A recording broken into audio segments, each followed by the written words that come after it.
good practice, short and sweet, but got a lot of shots up, skill work, and then some prep for Phoenix, things we're going to see, and some film work.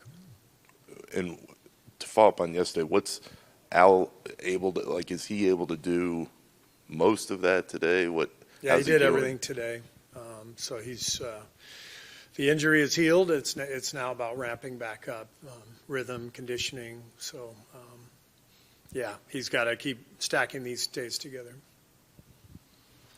Is he still considered doubtful then, as far as tomorrow goes? Okay. And it's been a little over a month since you guys last played Phoenix. What have you seen from them in that time since then? I think Jordan Ott's doing a phenomenal job. Just, they're really well organized. They have a clear identity. They're playing really hard. They're forcing a lot of turnovers.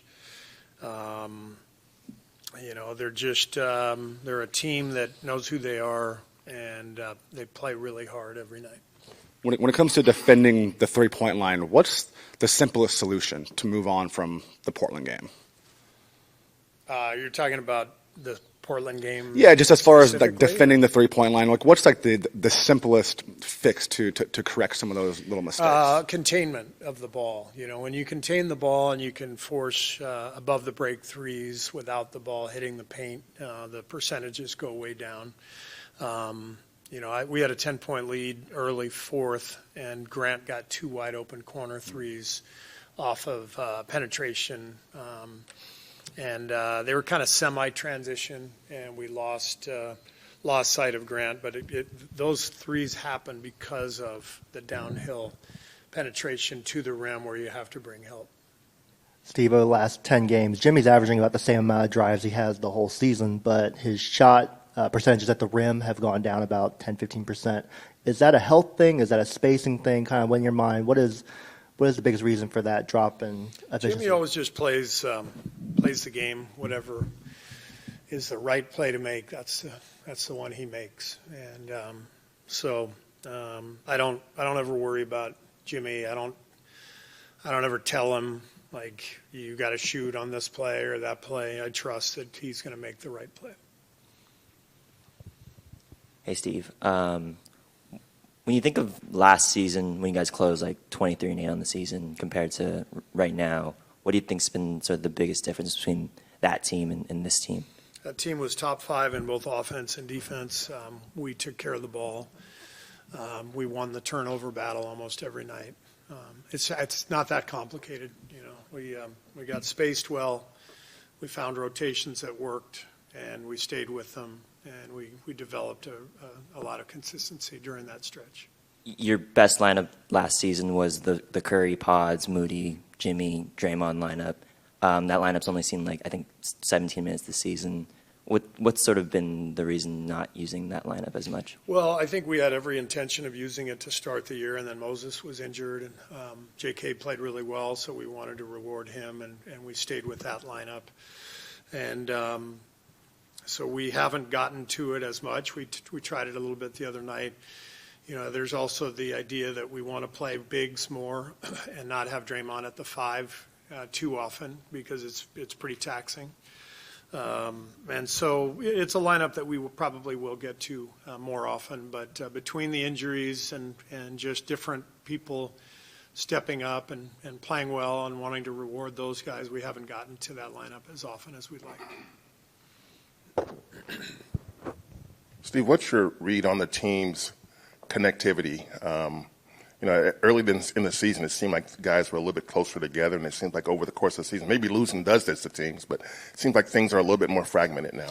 I just think we're in a state right now where we've been inconsistent. We've been losing. Guys have been out with injuries. Other guys have been in and out of the lineup. So there's frustration for sure, from all of us. From Joe, we know that too. Frustration with, for the staff of not being able to find the consistency we're looking for. Frustration from the players not knowing, exactly when they're going in. And anytime you have a stretch like this in the NBA, then you feel the fragility of it all. You feel the vulnerability.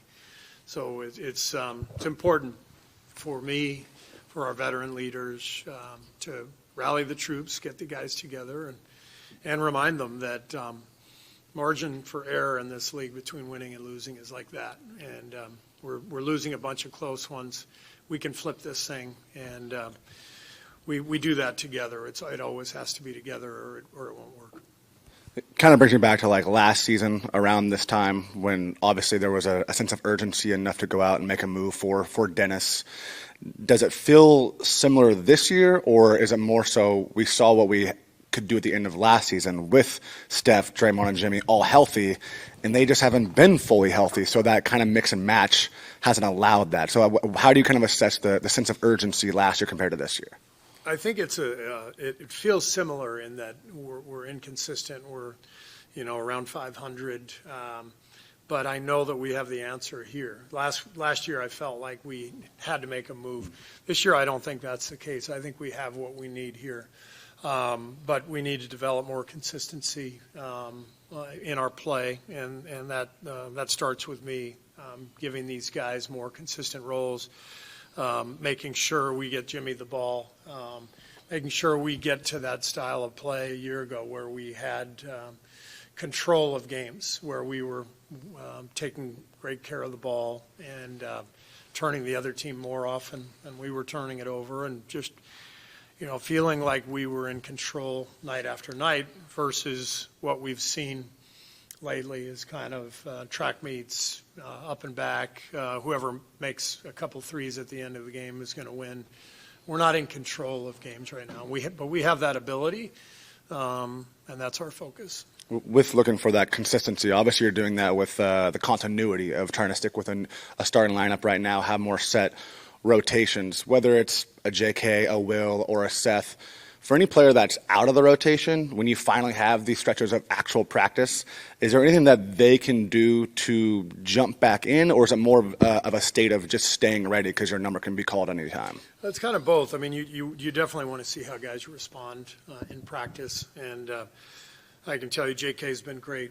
This last week, as he's been out of the rotation, he's working really hard, and I'm going to reward that. I mean, he needs to be back out there, and it's tricky. I think we have 14, 15 guys who I feel very comfortable putting on the floor, but I also only feel comfortable playing 11 at the most each night, really 10.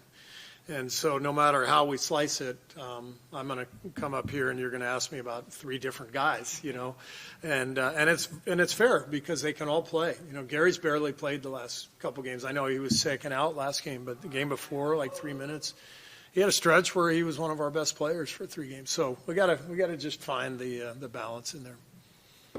And I'll ask about one of those 3 guys. Will, obviously out of the rotation right now. He's a rookie, though. He hadn't really gone through this in the NBA. For you, I guess, what is your advice to him when he's going through a stretch like this where he was starting for a while and now he's not in the rotation, maybe he's in it at some other point? I mean, the great thing with Will is he gets it. I went to him last week and told him I was going to take him out of the rotation because we're getting healthy and I want to play my vets and give everybody, a look. And he said, I got you, Coach. He understands his place on the team as a rookie, and his time will come back around for sure.